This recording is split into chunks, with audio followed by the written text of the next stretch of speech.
office as well. So this bill is supposed to facilitate the mainstreaming of climate change in development planning and budgeting. So as we come up with our development, our provincial development plan, as we come up with our district development plans, as we come up with our local level master plan, climate change is supposed to be taken into account. And to go beyond that, we are supposed to allocate resources from our own local level budgets to be complemented by the national budget to ensure that we address climate change mitigation and adaptation. Then we are also supposed to mainstream climate change into other processes. For example, our environmental impact assessments. We are also supposed to have a strong component of climate impact assessment before a project is undertaken. And then our town and regional planning specifications. So it means once we have this law, our bylaws are also supposed to be in tandem with this law in terms of ensuring we have climate change considerations within our planning systems. And I'm sure our local authorities, we know the problems we've been having year in, year out. Almost all even local authorities, almost every year, we have a suburb or two suburbs that are flooded. So this is a problem. It has to be addressed. We can't keep on having the same problems all the time.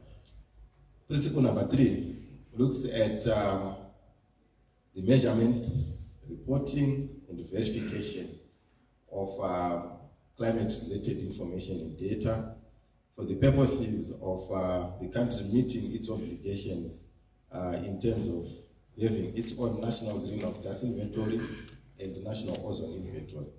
These are requirements under the United Nations Framework Convention on Climate Change. So once we have these inventories in place, we already have them, but we need to strengthen them and ensure that the data that is in there is complete to enable the country to report to the United Nations. As a country, we are part of the international community. So in fighting climate change, each and every country is supposed to report what it's doing. So as a country, as we re-engage with the international community, we are supposed to move along with everyone else. And in the 20 to 30 years that the ministry has been collecting data and information to report to the UN in relation to climate change, we have noticed some things that sometimes we will need a little bit of a stick approach or a carrot approach. We might take it both ways, isn't it? Whereby we might need to enforce some regulations that mandate the provision of this data.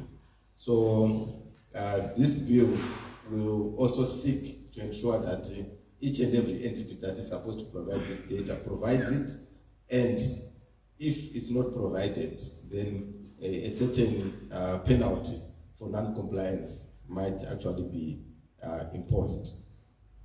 Principle number 4 relates to carbon trading and the establishment of a designated national authority on carbon trading. So carbon trading is a big issue at the present moment. It relates to projects being undertaken in our own country that reduce the amount of greenhouse gas emissions in the atmosphere. When these projects are undertaken, there are certain methodologies that we use, scientific methodologies we use to calculate those emission reductions. Those emission reductions can actually be sold to another country which is seeking to meet its own obligations under the UNFCCC or under the United Nations Framework Convention on Climate Change. So this is the trade in carbon that we talk about. And when this trade is happening, we have various actors, local and international investors who would like to invest in such projects. They have to be regulated by some piece of legislation. So the climate change bill is expected to provide that regulation. But we also need an institution that is dedicated to that.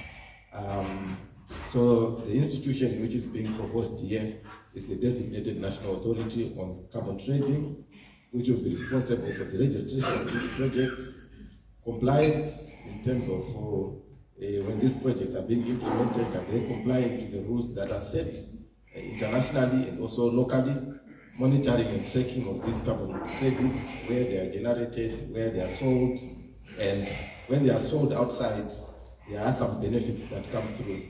Is the money that is supposed to go to the communities where these projects are undertaken going to the communities? And is the money that's supposed to go into the government of Zimbabwe, is it going to the government of Zimbabwe? And the project proponents, when they are implementing these projects, are they adhering to the best practices in terms of ensuring that these projects are actually delivering in terms of the environmental benefits that they are supposed to deliver? Principle number 5 is also closely related to principle number 4. And it has to do with community participation and benefit sharing arrangements. So when we have projects on carbon trading being undertaken in our country, and the carbon credits are being exported and being used by other countries, we also need to ensure that Zimbabwe maximizes the benefits that it gets. So there have been projects that have been undertaken in this country since the year 2011. And these projects were largely unregulated until last year, when we had a statutory instrument. We quickly rushed to craft a statutory instrument and asked these projects to regularize. And then we have more projects that are coming through, because the international demand for these carbon credits is growing as we go towards 2030, as countries try to meet their obligations under the UN Framework Convention on Climate Change. So we need then to ensure that the space is regulated and that the benefits that are supposed to accrue to Zimbabwe, they accrue. But we need a law. If we don't have a law, then they will just operate using international standards. If there's nothing in our law that mandates them to provide communities with certain benefits, or to pay a certain tax to the government, they will simply not do it, because they are in it for business, isn't it? So we need this law to ensure that carbon trading also benefits the country. Principle number 6 speaks to the means of implementation, the finance. For us to finance our mitigation and adaptation activities, we need to have a source of funding. And this source of funding is supposed to have the right procedures and fiduciary standards, which can enable the country to attract even more finance from abroad. So there is a lot of international climate finance out there. Article 9 of the Paris Agreement on Climate Change, Zimbabwe is party to that Paris Agreement. Article 9 of that Paris Agreement states that developed country parties shall provide developing country parties with the finance required to undertake mitigation and adaptation activities. It's because of the historical responsibility. The developed countries have polluted the atmosphere more than us. They are more responsible for climate change more than us. So they have an obligation to provide that finance. So there's a lot of climate finance out there which is coming through various channels. The Green Climate Fund, one example, some bilateral support between countries, the Adaptation Fund, these are all international funds. So as a country, if you are to be competitive in terms of applying for these resources, we need to have a national climate fund that is there and ready to provide what we call co-financing. Because when you apply for these funds internationally as a country, the funds usually require the country itself, to show commitment. If you apply for a grant in Zimbabwe of $100 million to undertake climate action, let's say to research your irrigation schemes, these funds the fund will ask you, you want $100 million US from us to do work in Masvingo province to resuscitate 25 irrigation schemes. What is in it? What is it that you are also putting forward as a country? So as a country, we then say we also have our own $10 million as a show of commitment, your own commitment. So you need to put your own resources. You won't get grant funding unless you are also committed. So we say we are committed, we have 10, but you need to get that 10 from somewhere. And you need to have a fund which is there, which is actually ready to do that, which is crafted and able to do that with the right personnel who understands climate finance. So we are proposing that we have a national climate fund, and then this fund should be resourced by various sources. Carbon credits trading, a percentage of the money can go there, it is proposed. Parliamentary appropriation, which is from the National Treasury, it also proposed, and these international funds, they also can provide some support if you have a fund which has the right standards and which has the right procedures and processes in place. Number 7, principle number 7, greenhouse gas emission standards. So the proposed bill seeks to align with the Environmental Management Act, which to some extent also has greenhouse gas, not greenhouse gas emission standards, but emission standards that are related to the atmosphere. So this bill goes further to go to greenhouse gas emission standards, and it seeks to go even further to ensure that once we have these standards, and once we have done the scientific studies for each and every sector, how they are emitting greenhouse gases into the atmosphere, that we then come up with thresholds that certain industries are not supposed to exceed in terms of polluting the atmosphere.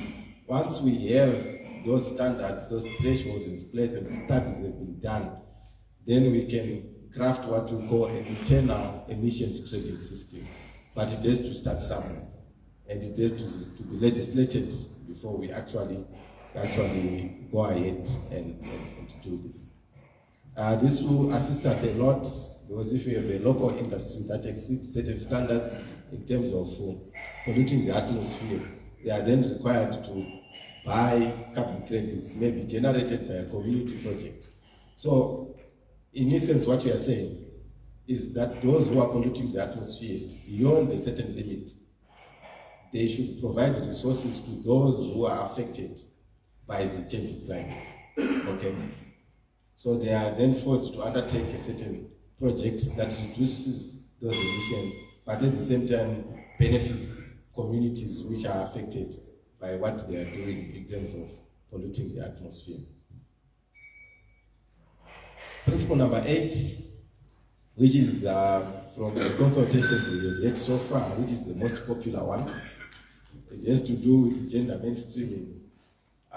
So this bill seeks to integrate gender perspectives into climate change planning and policy formulation, including the different experiences of men and women into the design, implementation, monitoring, evaluation of policies and programs that are related to climate change. And for colleagues to also note that this bill, if it becomes an act, it will be implemented, it will be enforced together with other acts that are already there.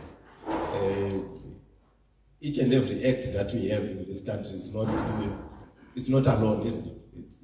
It's not enforced on its own. So as we go into our discussions, let's also note that this bill comes to complement other acts that are already there. And then lastly, in conclusion, these principles seek to create legislation that enables Zimbabwe to effectively respond to the impacts of climate change. That's number 1. Number 2, to build resilience, which is sort of a long-term goal of climate action. Number 3, to promote low carbon development and innovations associated with carbon development. and to establish a climate change fund, as well as enable Zimbabwe to comply with international obligations on climate change management and ozone layer protection. So these are the principles of the National Climate Change management bill, which I've presented to you. So I would like to hand back to Mr. Doba so that he leads us into the next session. Mr. Doba.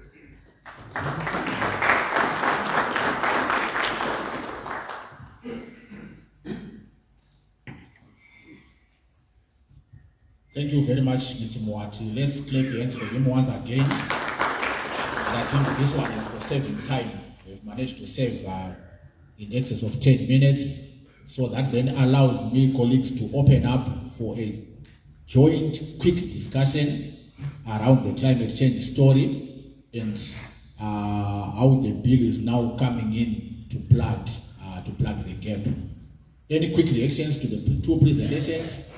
I think these two presentations were just meant to put us in the right gear as we then engage in the consultations. And I hope the two presentations have managed to do that. Where is the other mic? It's just here. Oh. You can pass it on to you. Thank you very much. My name is Henry Shivanga. I will speak specifically representing persons with disabilities. It is true, climate change is upon us. In particular, the impact is so severe on persons with disabilities. It is our hope that as we develop this bill, special recognition should be attached to persons with disabilities. I would also want to speak on the principles. 6 and 8 in particular. The establishment of a designated national authority. All these principles, to me, as I represent persons with disabilities, they are very noble. The question is, as we establish the national authority, how will that be established? How inclusive will be that national authority? Will we be able to include women, youth, and persons with disabilities in such authorities? The principle is okay, but how we are going to implement that? From now, you find the order I had to put. I said women, youth, and persons with disabilities. But as I proceed now, I will be starting with persons with disabilities, women, and youth. Why?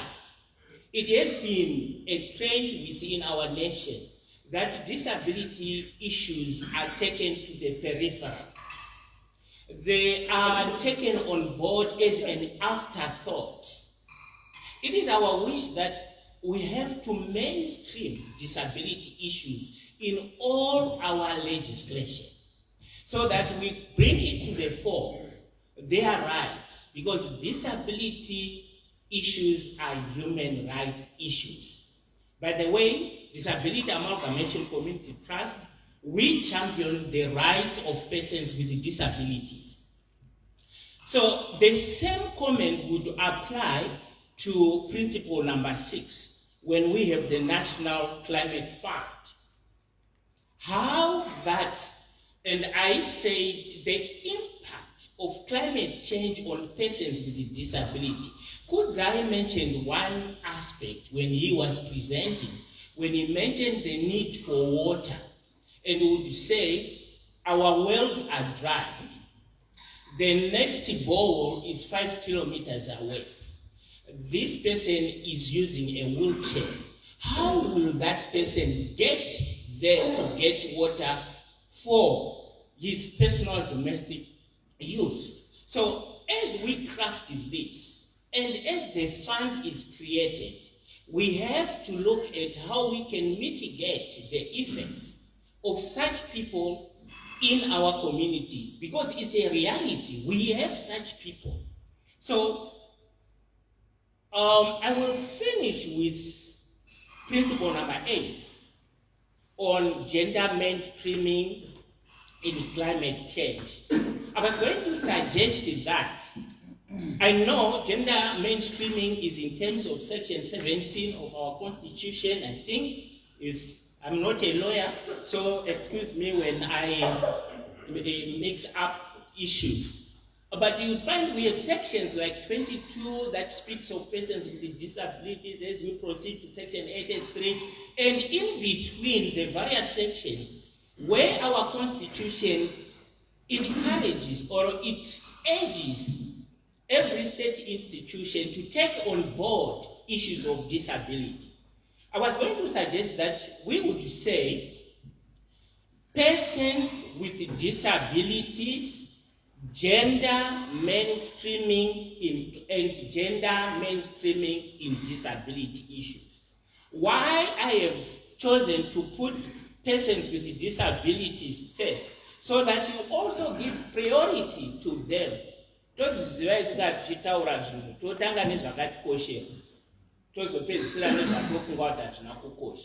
So gender mainstreaming is fine with me, but we also have to start with persons with disabilities and gender mainstreaming, so that we take everybody on board. When we are starting law, it is very important for us to start it well, so that we don't want amendments, we don't want people to raise issues, but that's my submission. Thank you very much. I'm sorry I took a bit of time. You will excuse me for that. Thank you very much. Actually, you don't need to thank anybody, because from where I'm seated, you have managed to mask all the questions and you've actually prepared us right for the group works. I will not take this as questions to anybody, but I will take this as a guiding framework as we now contribute to the climate change management bill. I think you have raised a very good thing that around all the principles, let us think the how part, which I think is the backbone. Let us think the how part. That's his guiding framework as we get into the groupings. And we learn every day. The issue of language, and that's the reason why we are here in Masvingo. Because we know there's a language issue. The issue that we are raising around gender mainstreaming, it arose in Harare, it arose in Mashonaland East, it arose in Manicaland, and it's arising again here. And the issue was almost the same, like I was saying. You say gender mainstreaming is not the only thing that we want, but let it be gender and inclusivity, so that at least we are not leaving out other special interest groups, which again is the same issue that you are raising. So, colleagues, the next session is where we are expected to then contribute our input as a province. And what he has managed to do is to define the framework for us as Masvingo. To say, as we then contribute, these are some of the key highlights that we need to give special attention after the presentation by Mr. Moat around the bill principles. So it is my hope that we've taken note of that, and we hope to see that as we come back now into plenary to receive your input as a province. This is not going to be defined by anybody, it's going to be defined by you. But what he has said is, let's think the how part. We are going to establish the designated national authority, but how? We are going to establish the National Climate Change Fund, but how? We are going to mainstream gender and inclusivity, but how? So this is where we expect now you to come in as a province. So thank you very much for raising that. Any other burning issue? I'm saying burning in the sense that we are still to get back to get into group works where we are supposed to trash all these presentations that have been made. But if you think that before we even break into those groups, there are certain issues that we need to have a common understanding, please feel free to do that. So that's what defines my burning issue. Yes, you can get the mic.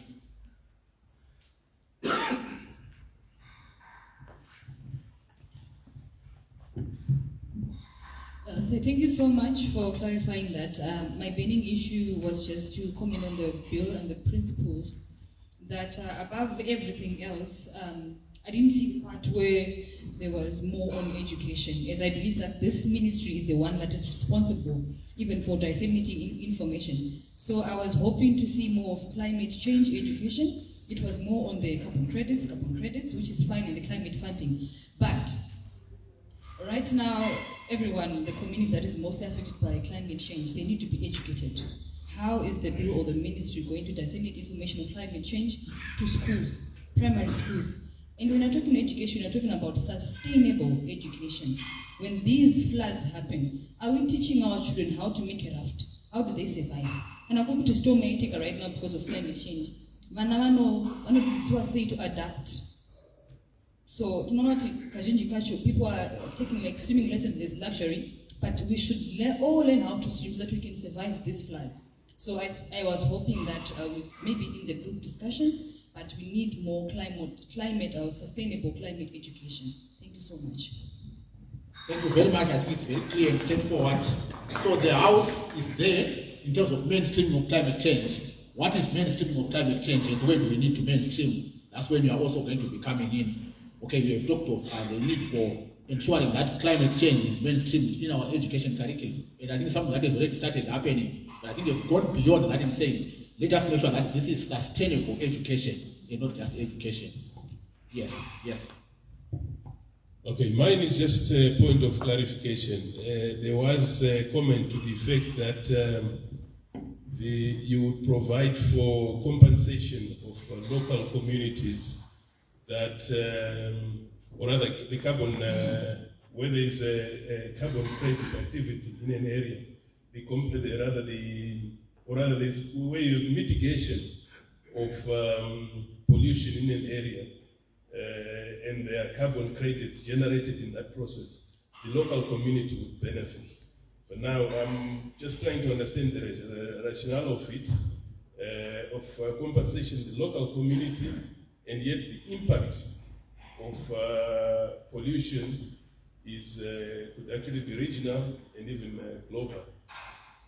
How do we then reconcile that approach, where we are compensating just the local, and yet in terms of bearing the consequence of pollution that would have been generated by that, whatever is being emitted in that area, it's actually global in nature.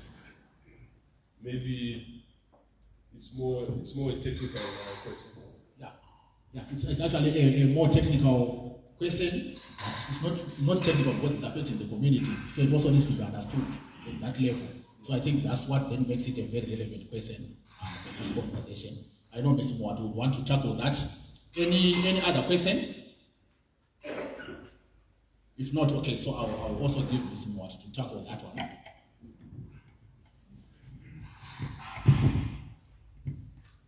Thank you very much for that question. It comes up a lot. The issue is when you have a project being undertaken in an area, let's say someone comes to your village and then they propose that the forest nearby, can we conserve it so that we don't cut trees, we don't use it for, we don't destroy it, we put fires around it so that it sequesters carbon from the atmosphere, it takes carbon from the atmosphere. You know, as trees grow, they take carbon dioxide from the atmosphere. The whole area, we then calculate how much carbon has been taken from the atmosphere.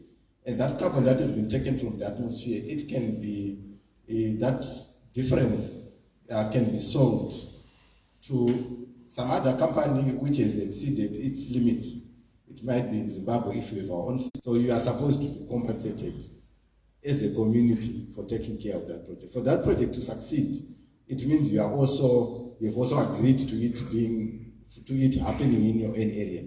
Otherwise, even if there's a project that has been certified by the national government and so forth, if the locals do not want it to happen, they can still go in and poach the wood and so forth and burn it and so forth. But it means that the area, the local community is also taking care of that forest. So they are supposed to be compensated. You find out that when the project happens, perhaps they might need to fence the forest. So it means maybe access is somehow restricted, or those projects try as much as possible to keep communities going in and out. But then it means that probably we also need to be compensated for that. So the local community is paramount in terms of some of these projects. And then the other point was that climate change affects everyone beyond the local community. So the proposal is that if the community gets the bulk of the benefits, but about 15% of what is taken from the project proponent also goes to national treasury. So national treasury represents all of us as Zimbabweans, isn't it? The money that goes to treasury. And then there's also another 10% that goes to your local authority. Our local authority, that means the district authority or the municipality, if it's in an urban setting. So that they also represent all of us as residents of those districts.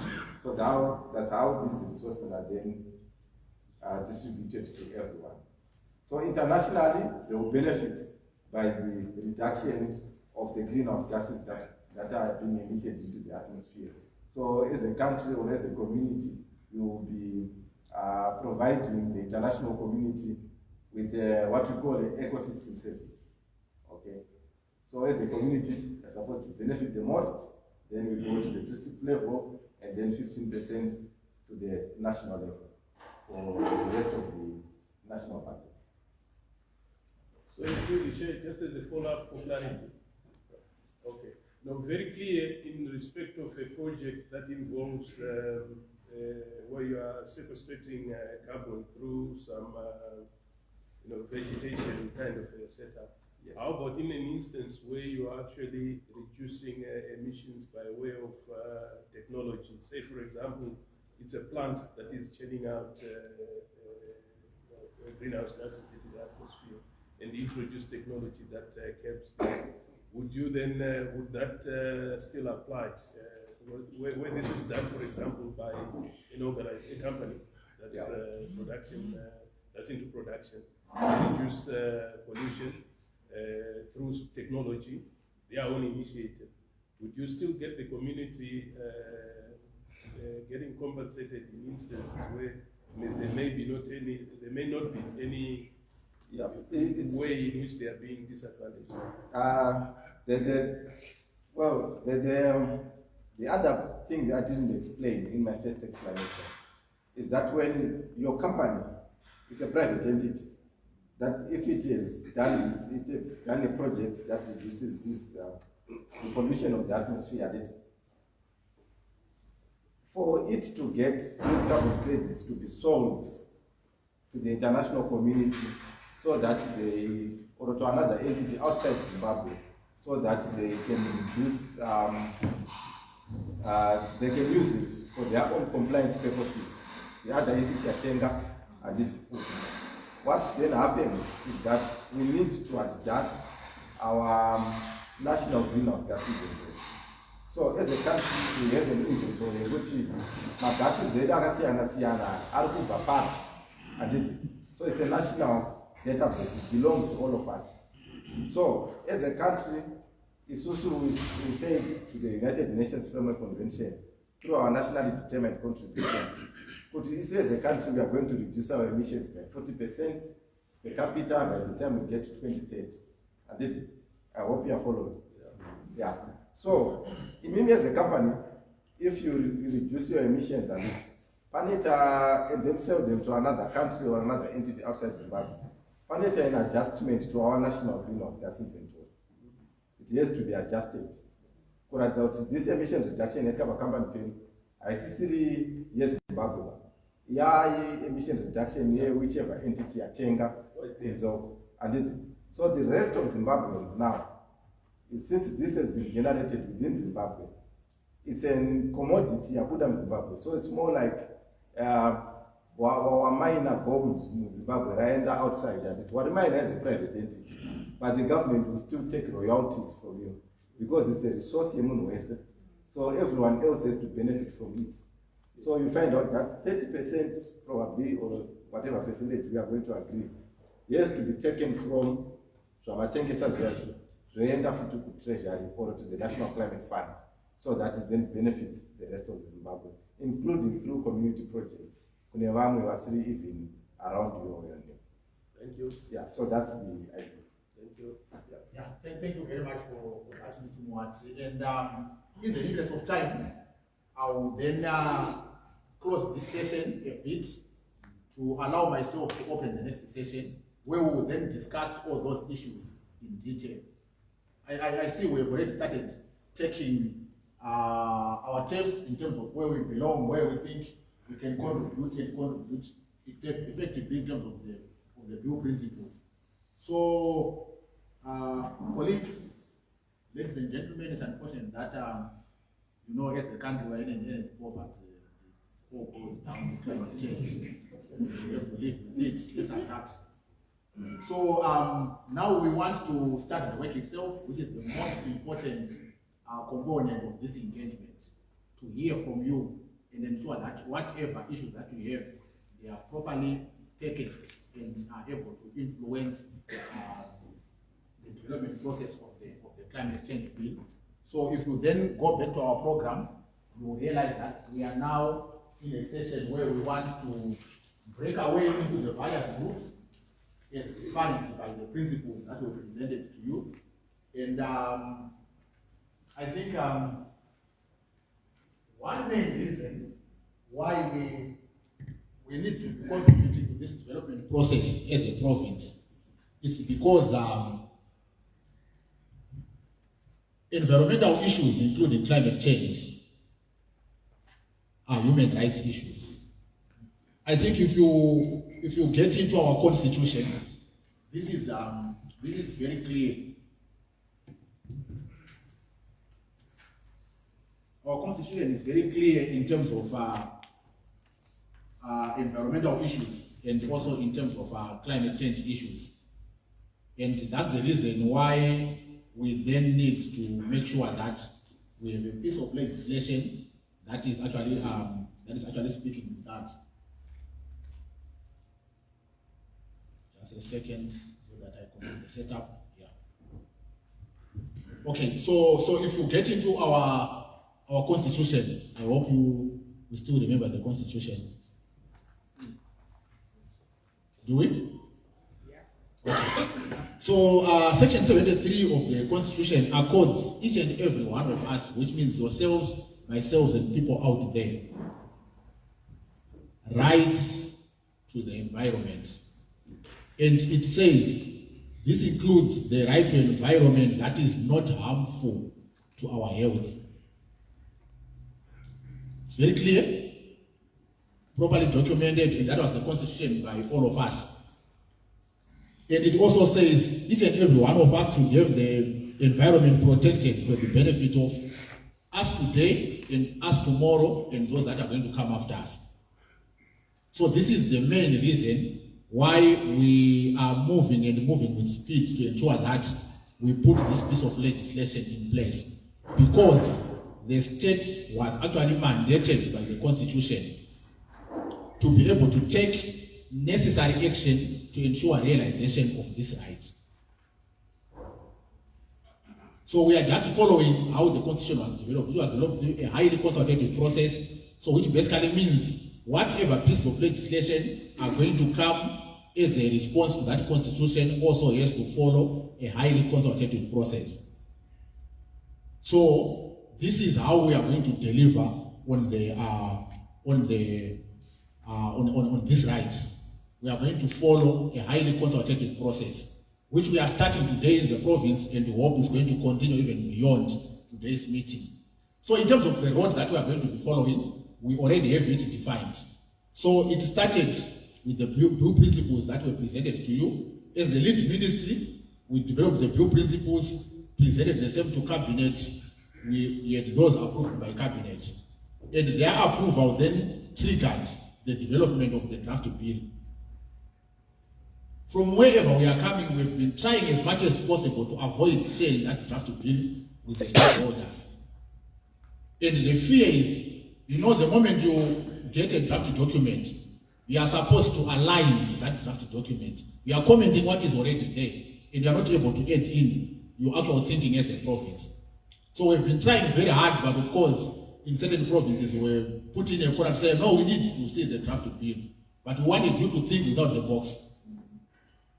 Okay, these are the principles. So what is it that which we are saying as a province? Not polluted by our thinking from Haran. So this is how we are proceeding. So we are talking of the draft bill, but the most important component is not the draft document. The most important component is the framework, which are the principles that were defined, presented to us by Mr. Mwati. So this draft bill is undergoing a consultative process at all levels. So we have started with this level. Once we are done with this round of consultation across all the provinces, we will then consolidate all the inputs, then have draft one of the document with your input. Then this is the document that we are now going to be handing over to Parliament for their own processes, which involves taking this draft bill now to the communities. So let us make sure that whatever we are raising today as issues are the same issues that are affecting our communities. So that by the time that Parliament is going to be taking this bill down to the communities, at least our communities are not raising issues that are so glaring.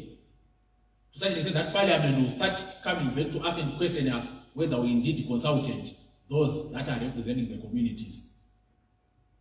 Then after Parliament is done with all the processes, then we have this draft bill now going to the highest office on the land, and if ascended to, will then transition into an act. So in terms of our processes, we want to make sure that the draft bill is in place before close of year. So we want to make sure that by close of year, at least there's the bill that is now going to the highest office for consideration. So how are we going to do it? I think you've already picked where we are currently. We are now in the process of consultations, engagements and consultations. But how are we going to do that? Through this meeting. So we have the blue principles that were presented to us by Mr. Mwati. I'm not going to repeat the blue principles, but just to just highlight that we have the guiding principles themselves. They are very important and we need to review them. I think already he had started raising issues around one of the blue principles on gender mainstreaming. And he said it's not just gender, it goes beyond that, which basically means that principle is an issue. So that's the reason why we also need to engage with you on the principles. Then there's mainstreaming of climate change in development planning and budgeting processes. I think he had already started raising issues around where is education. So we also need to see whether in terms of mainstreaming of climate change, education is also enshrined in there. Then there's measurement, reporting and verification and data sharing obligations for national greenhouse gas and ozone inventories. Then there's establishment of the designated national authority, participation in carbon trading, and the National Climate Fund. All these are issues. Then there is also the greenhouse gas emission standards, including gender mainstreaming in climate change. So these are the set of 8 principles that we have endorsed by Cabinet. And these are the ones that are forming now the basis for our engagement and conversation today. So, with these colleagues, the proposal that we have is, as Masvingo province, and considering the unexpected high level of attendance that we have received today, we are proposing that we will divide the room into 4 groups, so that at least we have structured discussions. Group 1 will preside over blue principle number 1 and number 2, which are the guiding principles and mainstreaming of climate change in development planning. So that is what is going to define group. That is what is going to define group 1. Then group 2. Group 2 will constitute bill principle number 3 and 7. I'm not sure what would have happened there. Can someone just check the project? It's on.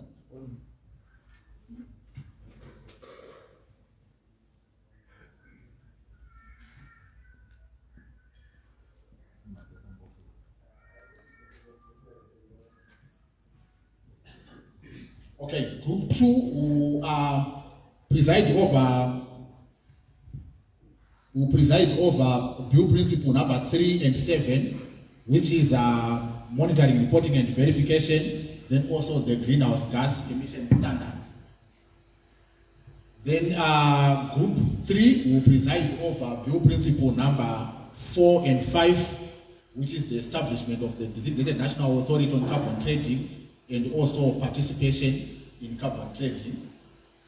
Then group 4 will preside over bill principle number 6 and bill principle number 8, which is National Climate Change Fund and also gender mainstreaming in climate change, which we have already started indicating the need to ensure that that principle is beefed up.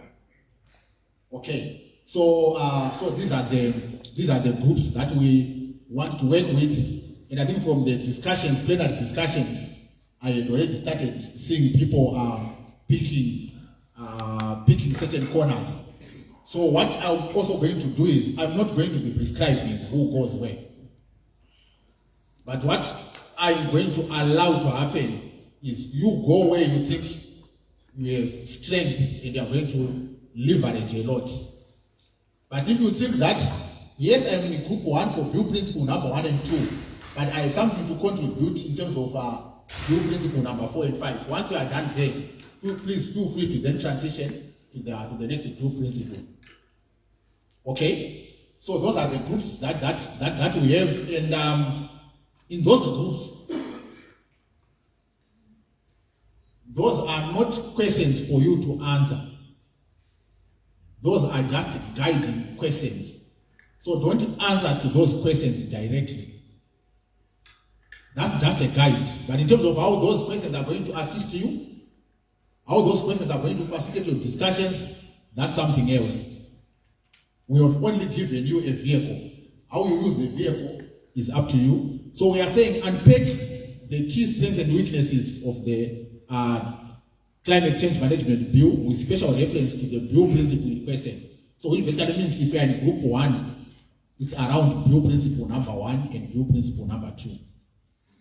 So we are not saying provide an answer to that question, but we are saying use it as a guiding question in terms of making sure that you have a structured discussion. How can this provision in the draft bill be improved or expanded upon? Cite additional measures or strategies that could be included under this provision. I think you had already started talking of education, you had already started talking of inclusivity under gender. Then a whole lot of other issues. I'm not very sure what exactly is happening with our power in here.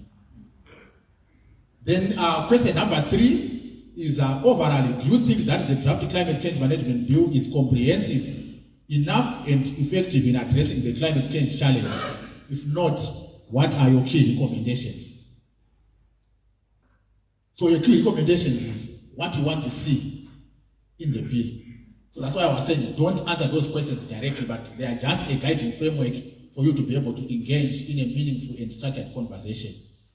So this is how we want you to be able to input to the draft bill that is there. So as you get into your groups, you also, if you want it, the draft bill will be there. If you don't want it, the principles are there, and those ones are a must for you to access. So if you think you don't want to work with the box, ignore the draft bill and work with the principles. But if you also say, but you also want to hear what other people have been saying, you can also even get into your respective principle in the draft bill. So how are we going to do it? I think what we are going to do as a proposal is somebody is also checking for me the issue to do with power over there. because we'll need the questions beamed. We have group 1 occupying this space. We have group 2 occupying the inner circle. Then we have group 3 occupying that other section. Then lastly, group 4 occupying the back part. Then group 1, which is our view principle number 1 and 2. From the Climate Change Management Department, we are going to have Ms. Masvingo. Ms. Masvingo, where are you seated?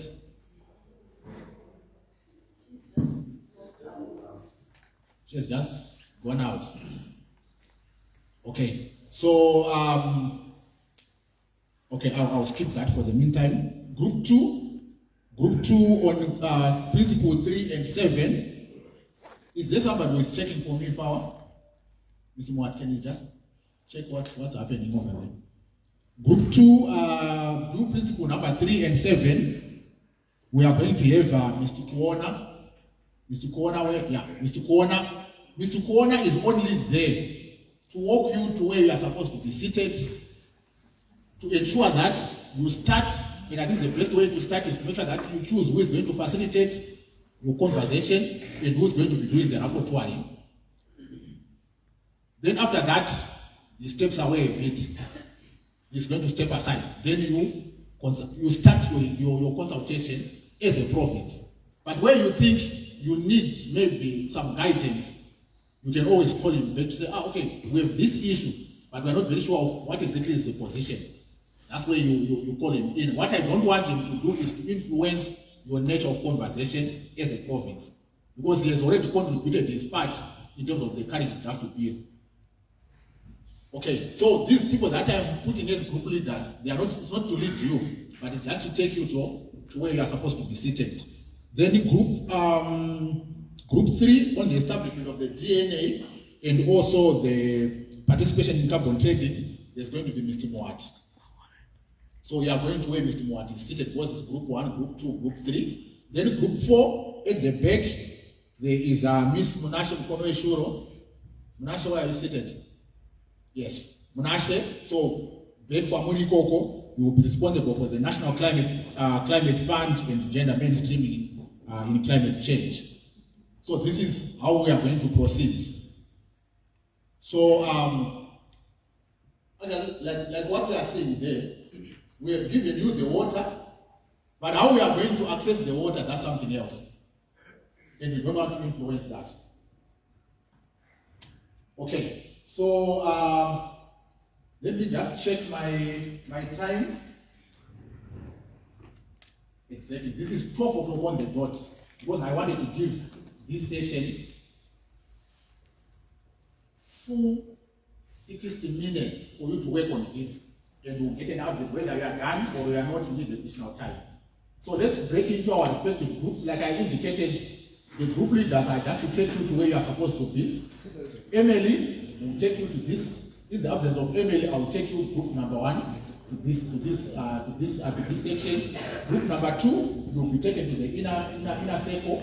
Group number 3 to where Mr. Muat is, and group number 4 to where Munashe is at the back. So let's break into our respective groups. I know there's no hurry in Africa, and the same there's no hurry in Masvingo, but in the interest of the people that are vulnerable and are suffering from the climate change impacts, let us also place agents in this.